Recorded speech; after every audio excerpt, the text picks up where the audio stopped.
કેમ છો? મજામાં. આજનો સુવિચાર છે આકાંક્ષા.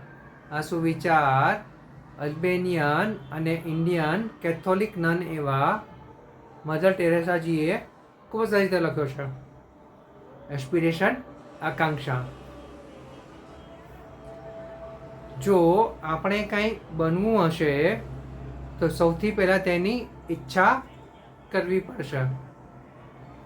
મારા વાલા મિત્રો, વાત ખૂબ જ સરળ છે, ખૂબ જ સીધી છે.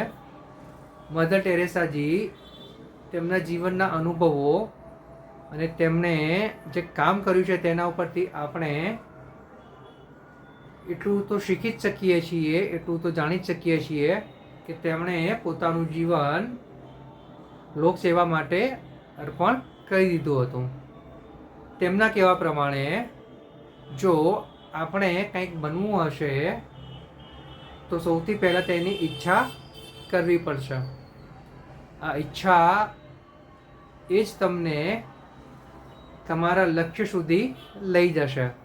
સૌથી પહેલાં આપણે ઈચ્છા કરવાની છે કે આપણે શું કરવું છે, આકાંક્ષા કરવાની છે. પછી એ આકાંક્ષાના રસ્તે ધીરે ધીરે કામ કરવાનું છે. કામ કરીને જો આપણે સારા અને સાચા રસ્તે ધીરે ધીરે આગળ વધતા જઈશું તો બની શકે કે આપણે આપણું જે લક્ષ્ય જે નિર્ધારિત કર્યું છે ત્યાં આપણે નિર્ધારિત સમયે અથવા નિર્ધારિત કરતાં થોડા વધારે સમયે પણ આપણે ત્યાં પહોંચી શકીશું. પણ ક્યાં પહોંચવું છે તે આપણે અત્યારે જ વિચારવું પડશે, તેની આકાંક્ષા આપણે કરવી પડશે. માટે જ કંઈ પણ બનવું હોય તો તેની સૌથી પહેલાં શરૂઆત, કંઈ પણ બનવાનું સૌથી પહેલું પગથિયું એ છે કે આપણે શું બનવું છે, શું કરવું છે તેની આકાંક્ષા કરવી પડશે, તેની ઈચ્છા કરવી પડશે.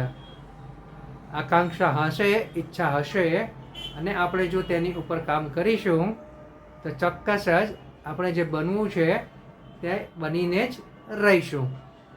Thank you.